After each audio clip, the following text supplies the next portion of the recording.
آپ ایک ویڈیو سنیں. If you actually believe Muhammad flew to heaven on a winged horse, that's an anti-scientific belief. And that could be wrong. But that Well, it is wrong. But that doesn't change.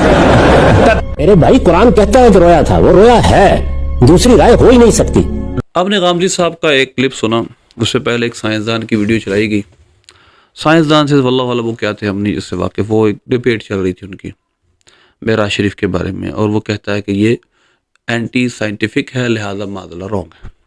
اور غامدی صاحب نے اس کے سامنے ہتھیار ڈال دیے اور اپنی تمام لاجک اور فہم اور شعور اور تمام دانش کو اس کے سامنے بہا دیا. سیم اسی طرح جیسے سر سید احمد خان نے کیا تھا. جس چیز کی وہ تشریح نہیں کر پاتا تھا سائنٹیفکلی، اس کو وہ خیال، تعبیر یا خواب کچھ کیسا کہہ دیتا تھا. تو یہ سیم وہی سکلز ہے. سمجھنے والی بات یہ ہے غامدی صاحب کا جو دعویٰ ہے وہ کیا ہے. ہم پوائنٹ ٹو پوائنٹ اس پہ بات کریں گے. غامدی صاحب کا دعویٰ ہے جو بے واقع معراج ہے رویا ہے. قرآن نے اس کو رویا کہا ہے. اور دیکھیے سنیے اس نے کس انداز سے اس کو مزید ایکسپلین کرنے کے لیے روایات کو جھٹلا دیا جو اس بارے میں ہے. جی لوگوں نے آگے سے واقعے کی تفصیلات پوچھی کہ اچھا اگر آپ گئے تھے بیت المقدس تو بتائیے وہاں کیا چیز کیسے ہے. وہ سمپل یہ کہتے کہ بھائی وہ تو خواب تھا، خواب کی تفصیلات مجھ سے کیوں پوچھ رہے ہو. کہ جیسے اس وقت رات میں رویا دکھایا گیا تھا، اسی طریقے سے اب بیداری میں ایک چیز سامنے آ گئی. تو یہ اس پہلو سے یہ بات کہی گئی ہے. واقعہ بیان ہوا تھا سورہ کے شروع میں، قرآن کہتا ہے یہ رویا تھا. روایت کو سمجھا جائے گا کیا محلہ اور کیا مقام ہے اس کا. سوال یہ ہے کہ حدیث پاک کے مطابق تو یہ جسمانی معراج ہے، اور اس کے سامنے کیونکہ جسٹیفیکیشن اس کی نہیں دے سکتا تھا غامدی، تو اس نے حدیث پاک کا انکار کرتے ہوئے اس کو قرآن پاک کے سورہ بنی اسرائیل کی 60 نمبر آیت کے تحت یہ کہہ دیا کہ رویا ہے. رویا مانا خواب، ڈریم. ان کے نزدیک سوال ایک پیدا ہوتا ہے یہاں پر کہ میں ایک بات سمجھنے سے قاصر ہوں کہ ایک بات کی تشریح میں غامدی صاحب کی مانوں یا صحابی رسول کی مانوں. میری ایک فہم تو میں کس کی مانوں گا؟ صحابی رسول کی. اب بات یہ ہے کہ غامدی صاحب نے دعویٰ کیا قرآن میں ہے. آپ قرآن کی آیت دیکھیں. اللہ فرماتا ہے سورہ بنی اسرائیل کی آیت نمبر 60 میں وَمَا جَعَلْنَا الرُّؤْيَا الَّذِي أَرَأَيْنَاكَ إِلَّا فِتْنَةً لِلنَّاسِ وَالشَّجَرَةَ الْمَلْعُونَةَ فِي الْقُرْآنِ. اور وہ رویا جو ہم نے آپ کو دکھایا، وہ اور شجرہ ملعونہ فی القرآن جو قرآن میں ایک درخت کا ذکر ہے جس کو لعنتی کہا گیا، یہ دونوں فتنے آزمائش. سوال یہ ہے کہ اس رویا سے مراد کیا ہے؟ کیا اس رویا سے مراد معراج ہے جو کہ سورہ بنی اسرائیل کی آیت نمبر 1 میں بیان کی گئی، اور یہ آیت نمبر 60 ہے؟ کیا جو تذکرہ قرآن پاک میں پیچھے پہلی آیت میں چل رہا ہے وہی آیت نمبر 59 تک چلتا رہا اور 60 نمبر آیت میں اسی کو بیان کیا گیا؟ ایسی کون سی دلالت ہے جس میں اتنی سرٹینٹی کے ساتھ غامدی صاحب یہ کہہ رہے ہیں کہ قرآن میں اس کو رویا کہا گیا قرآن میں اس کو رویا کہا گیا. وما جعلنا رؤیا، الرؤیا سے مراد کیا ہے؟ یعنی یہ اللہ یہ فرما رہا ہے الرؤیا التي ارایتها فی لیلۃ الاسری، یہ فرما رہا ہے اللہ؟ نہیں، قرآن میں ایسی کوئی بات نہیں. تو قرآن میں ایسی کوئی بات نہیں ہے کہ جس سے یہ بات ثابت کی جا سکے صراحتاً لفظوں سے کہ یہ قرآن پاک میں بیان کردہ رویا سے مراد معراج ہے، اور وہی معراج اس کا ذکر پہلی آیت میں ہے. یہ غامدی صاحب کا اختلاق ہے، یہ فیبریکیشن ہے ان کی. کیونکہ یہ فیبریکیشن اس وجہ سے کہہ رہا ہوں کیونکہ قرآن میں صراحتاً یہ نہیں ہے. ہاں یہ اقوال مفسرین ہیں، تو لہذا قول مفسرین کو قرآن بنا کر پیش کرنا، یہ غامدی صاحب کون سا انصاف ہے؟ تفسیر طبری، تفسیر ابن کثیر، مختلف تفاسیر میں جو بیان کیا گیا ہے ان میں ایک ایک قول کے طور پر اگر اس کو بیان کیا گیا یا چند قوال ان کے بیان کیے گئے، اس کا مطلب یہ ہے کہ آپ اس کو رویا ثابت کر دیں گے، خواب ثابت کر دیں گے، اور رویا سے مراد خواب ہی لیں گے اسپیسیفکلی؟ نہیں، آپ کی غلطی ہیں جو آپ کو ذرا سدھارنی پڑے گی. نمبر 1، اس رویا سے مراد کیا ہے یہ سمجھنا ضروری ہے. اس رویا سے مراد پہلی بات تو یہ ہے کہ واقعہ معراج سرٹنٹی کے ساتھ ہے ہی نہیں. وجہ اس کی یہ ہے کہ بہت سارے مفسرین یہ بھی لکھتے ہیں کہ اس سے مراد وہ خواب ہے جو اللہ نے اپنے حبیب کو دکھایا فتح مکہ کے موقع پر، یہ خواب مراد ہے. دوسرے تفسیری قول یہ ملتا ہے جو آپ کے سامنے چل رہے ہیں تفسیر بغوی وغیرہ کے، کہ اس سے مراد فتح مکہ ہے جو اللہ نے خواب میں آپ کو دکھائی، لقد صدق اللہ رسول الرؤیا بالحق. تو اس طرح کے اقوال تفاسیر میں موجود ہیں، لیکن اکثر قول جو آپ تفسیر طبری کو دیکھ رہے ہیں، اکثر قول اس کے بارے میں اصح قول ہے وہ یہ ہے اس سے مراد یہ ہے کہ اللہ نے اپنے حبیب کو جو لیلۃ المعراج معراج کی رات آنکھوں سے دکھایا وہ فتنہ تھا. اب آنکھوں سے دکھائی چیز تو فتنہ ہو سکتی ہے، خواب کیسے فتنہ ہو سکتا ہے، ڈریم کیسے فتنہ ہو سکتا ہے؟ یہ قابل غور بات ہے. صحیح بخاری کا حدیث نمبر 3838 ہے. حضرت ابن عباس رضی اللہ عنہ جو سب سے اتھینٹک مفسر مانے جاتے ہیں، انہوں نے فرمایا وما جعلنا الرؤيا التي اريناك الا فطرة للناس هي رؤيا عين، یہ رؤیا عین آنکھ سے دیکھنا، کیونکہ رأی یرا کا معنی ہے دیکھنا، آنکھ سے دیکھنا بھی رائے بھی مراد ہو سکتی ہے، لیکن یہاں پر رؤیا سے مراد آنکھ سے دیکھنا ہے، خواب میں دیکھنا مراد نہیں ہے۔ رؤیا ایک معنی ہے خواب، رؤیا کا ہر معنی خواب نہیں ہے۔ اسی وجہ سے ابن عباس رضی اللہ عنہ اس کی تفسیر میں کہتے ہیں یہ رؤیا عین اریہا رسول اللہ صلی اللہ علیہ وسلم لیلۃ اسری بی الی بیت المقدس، اس سے مراد وہ رؤیا ہے، یعنی وہ دکھانا ہے جو اللہ نے آنکھوں سے دکھایا، خواب میں نہیں، کہ جو نبی پاک صلی اللہ علیہ وسلم بیت المقدس گئے، پھر اس سے آپ نے عرش کی سیر فرمائی اور اس تک گئے، یہ رؤیا یعنی آنکھ سے دیکھا گیا وہ سارا منظر، یہ کافروں کے لیے فطرہ ہے۔ قرآن کا لفظ یہ کہتا ہے کہ یہ فطرہ ہے، پھر یہ کہتے ہیں کہ وہ ایک عجیب سی ان سائنٹیفک تجزیہ، ارریشنل توجیہ، کہ پہلے وہ خواب میں دکھایا گیا پھر جاگتی آنکھوں سے دکھایا گیا، اس کا انکار کر، یہ کیا بات ہوئی؟ اس کا انکار کون کرے گا؟ خواب کا تو سامنے والے نے اعتراض بھی کیا، خواب کا انکار تو کون کر سکتا ہے؟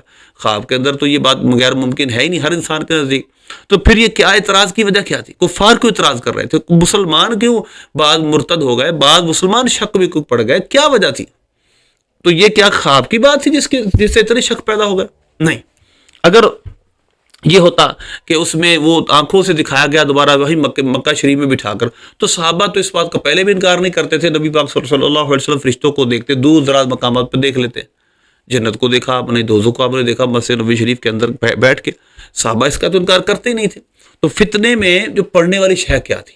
مسلمان، کچھ لوگ مسلمان کیوں اس وقت آزمائش میں مبتلا ہو گئے؟ کفار آزمائش میں خود مبتلا ہو گئے۔ امتحان کس بات کا تھا؟ اگر یہ خواب ہی تھا، کسی طرح بھی نہ خواب تھا نہ جاگتی آنکھوں سے بٹھا کر دکھایا گیا، بلکہ یہ معراج ہی تھی، بلکہ یہ وہی چیز تھی کہ آپ جسم کے ساتھ گئے تھے، اسی پہ سوال پیدا ہوئے، اسی پہ وضاحتیں مانگی گئی، اسی پہ نبی پاک صلی اللہ علیہ وسلم ابوبکر صدیق کی تصدیق پر جو انہوں نے تصدیق کی بار بار، ان کا لقب صدیق پڑا۔ تو ایک بات تو یہ سمجھیں، قرآن میں صراحتاً اس سے مراد معراج نہیں لی گئی۔ مفسرین کے اقبال ہیں، غامدی صاحب دو نمبری کر رہے ہیں اور اس کو قرآن سے کہہ رہے ہیں رویا، قرآن نے کہا رویا، قرآن نے کہا اسپیسیفکلی نام لے کر کہا اس سے مراد معراج ہے، اور اگر رویا مراد بھی لے لیں تو اس سے مراد وہی رویا ہے کہ جو اللہ نے اپنے حبیب کو جھانکتی آنکھوں سے بہت سارے مناظر دکھائے اور یرا سے ہی بنا، یہ جس کا معنی دیکھنا ہوتا ہے۔ ایک بات تو یہ ہوئی۔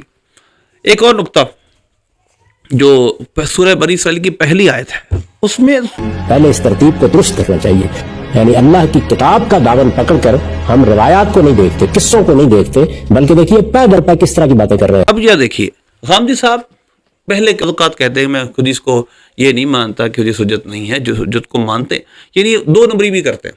حدیث کو حجت ماننے کا مطلب کیا ہوتا ہے آپ کے نزدیک؟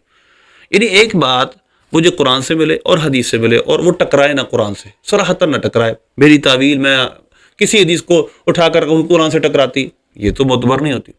قرآن اور حدیث کے حجت ہونے کا مطلب کیا ہے کہ میں اس میں بیان کرتا مندرجات کو مانوں، قرآن کے وہ منافی نہیں، یہ آپ کی اختراع ہے کہ قرآن کے منافی بنا دیا آپ نے اس کو۔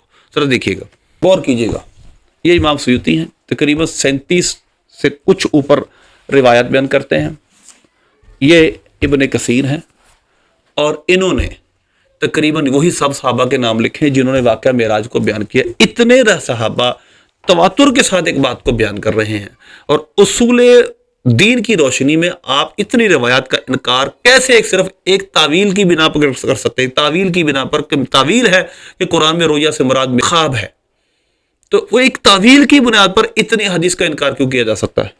اچھا غور کیجیے، اسی رویا کے متعلق امام نصفی بڑا ہی مختصراً اور بڑا جامع جواب دیتے ہیں، کیونکہ اس آیت سے مراد کیا ہے؟ سب کے نزدیک رویا سے مراد لیلۃ المعراج نہیں ہے۔ دیکھیے کہتے ہیں اُرِیَ فِی مَنَامِهِ مِن مَصَارِعِهِمْ فَكَانُوا يَضْحَكُونَ وَيَسْخَرُونَ وَيَسْتَعْجِلُونَ بِهِ استهزاءً، جلدی پہنچانے لگے کہ جلدی لے آؤ، وہ کیا ہے وہ جلدی لے کے آؤ جو ہمارے کرنے قتل ہونے کی جگہ آپ نے دیکھی۔ تو اس خواب سے مراد ایک قول پر وہ خواب ہے، متعین ہے 100% متعین کہ اس سے مراد معراج ہی ہے، ایسا نہیں ہے۔ ذرا آگے دیکھیے، اسی طرح امام نصفی رحمۃ اللہ علیہ لکھتے ہیں، دیکھیے گا، الجمہور، جمہور کی رائے یہ ہے کہ یہ جو معراج شریف تھی یہ جسمانی تھی، اذ لا فضیلۃ للحالمی ولا مزیۃ للنائمی، کیونکہ جو سونے والا ہوتا ہے وہ خواب میں کچھ بھی دیکھے اس کو کون کہتا ہے کہ کون ڈینائی کرتا اس کو؟ یہ ڈینائل ہے ہی نہیں کسی طرح بھی۔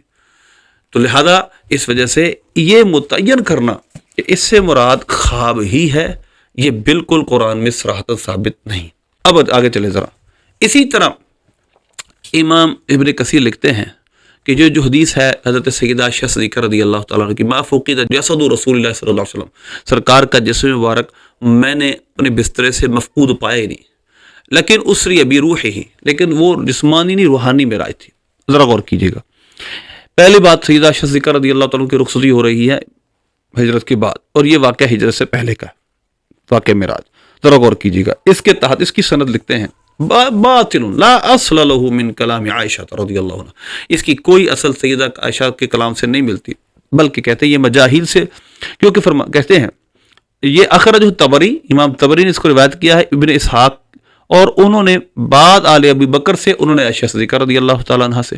اب وہ بعض کون آل ابی بکر ہے؟ بعد آل ابی بکر مجاہیل، مجہول راوی ہیں۔ ابن اسحاق حدث عن مجاہیل بما لا اصل له، ابن اسحاق نے یہ بات بیان کی سیدہ عائشہ صدیقہ کی، لیکن ایسے مجہول راویوں سے جس کا ہمیں پتہ ہی نہیں، ھذا منھا، اور انہی میں سے ایک یہ روایت یہ ہے۔ پھر کہتی ہیں کہ کہتے ہیں وحشی ولا یصح عن عائشہ رضی اللہ عنہ، سیدہ عائشہ صدیقہ، یہ بات درست ہے ہی نہیں، کیوں؟ فإن عائشہ لم تبلغ ان ذاک 5 سنوات، کیونکہ اس وقت سیدہ عائشہ صدیقہ کی عمر 5 سال بھی نہیں تھی، ولم تکن بعد عند رسول اللہ صلی اللہ علیہ وسلم، اور پھر آپ کہتے ہیں فکیف تنفی فقدان جسد رسول اللہ صلی اللہ علیہ وسلم، جو وہ سرکار کی بارگاہ میں تھی نہیں تو کس طرح وہ سرکار کے جسم مبارک کا انکار کر سکتی ہیں کہ وہ سرکار کا جسم اس کو موجود نہیں تھا؟ تو یہ کہنا کہ نبی پاک صلی اللہ علیہ وسلم کی جسمانی معراج نہیں تھی، یہ بالکل صرف اور صرف سائنسدانوں کو اور ان سے متاثر ہو کر بات کرنا۔ انشاءاللہ ہم اگلے نقطے پہ اسی پہ بات کریں گے۔ تو آخری بات جو ہماری یہ ہے کہ کیا سائنس کے روشنی میں ہم سائنٹیفک جو رول موجودہ ہیں ان کی روشنی میں قرآن پاک کے معجزات کا یا احادیث مبارکہ کے معجزات کا انکار کر سکتے ہیں؟ تو پہلی بنیادی خرابی یہ ہے کہ جو میریکل کا کنسیپٹ ہے وہ ہے ہی یہ کہ جو ہمارے سائنٹیفک رولوں کے تحت چیز نہیں آتی، ہماری فہم و شعور میں نہیں آتی، ہم سمجھ سکتے ہیں کہ ہمارے کسی بھی عادت کے اعتبار سے جو قوانین ہیں ان کے تحت نہیں آ رہی، انہیں کو ہم معجزہ کہتے ہیں یا کرامت کہتے ہیں۔ دیکھیے میں اس کی مثال آپ کو دیتا ہوں، ایک بڑی قابل غور بات ہے۔ اب ہم ایک چیز پر غور و فکر کر رہے ہیں، سائنٹیفکلی ڈھونڈنے کی کوشش کر رہے ہیں کہ پیرامڈ جو فرعون کے جو فرعین مصر کی جو پیرامڈ ہیں ان کو کیسے بنایا گیا، اور ہماری عقل جو ہے، ہمارے دماغ جو ہیں وہ اس پر بڑے متعجب ہیں، موجود ہیں، لیکن ہمیں سائنٹیفکلی اس کی کوئی وجہ سمجھ نہیں آ رہی، لیکن وہ موجود ہے، لیکن وہ ایک حیرت قدہ ہے۔ بہت ساری چیزیں اسی طرح انسان کی ابھی سائنٹیفک کو بنائے ہوئے رولوں کے مطابق نہیں چل رہی، سائنس اس کے اندر ابھی ان پروسیجر ہے، ابھی ان کے پیچھے چل رہی ہے۔ تو اس لیے یہ کہنا قبل از وقت ہے کہ انسان سائنس کے بلبوتوں پر ان تمام چیزوں کا انکار کرے جو معجزات ہیں انبیاء کرام کے۔ اور بات دراصل یہ ہے، اور بڑی قابل غور، جب دنیا اب لائٹ آف سپیڈ کے ساتھ ٹریول کرنے کی بات کر رہی ہے، ٹائم ٹریول کی بات کر رہی ہے، اب اس دور کے اندر آ کر ان چیزوں کا جو سگنیفیکینس ہے وہ اور زیادہ ہو جاتا ہے کہ ہم انکار کی بجائے اپنے دماغ کو استعمال کریں کہ یہ ممکن ہے اور انسانیت کے اندر یہ ہو سکتا ہے، عقلاً تو ممکن ہے، لاجیکلی ریشنلی تو ممکن ہے، ہو سکتا ہے، لیکن سائنٹیفک کے جو اصول ہیں، جس طرح وہ سائنس کے بارے میں بات کر رہے ہیں، اینٹی سائنٹیفک کیسے بیان کر سکتے ہیں اینٹی سائنٹیفک؟ جب سائنٹیفکلی اگر کوئی 100% یہ بات کہہ سکتا ہے کہ سائنس ہر اصول کو جان چکی ہے، مستقبل میں آنے والے اصولوں کو بھی جان چکی ہے اور ماضی کے تمام اصولوں کو بھی جان چکی ہے، تو پھر وہ بات کرے کہ یہ اینٹی سائنٹیفک ہے یا اینٹی سائنٹیفک نہیں ہے، یہ پیور سائنٹیفک ہے یا اینٹی سائنٹیفک ہے، یہ بات کرنے سے پہلے اس کو 100% یہ شور کرنا پڑے گا کہ science has discovered all realities, اور یہ ممکن نہیں ہوا ابھی تک۔ جیسے پیرامڈ، ماضی کی بات، پاسٹ میں was built in past but we are yet not reality of those pyramids۔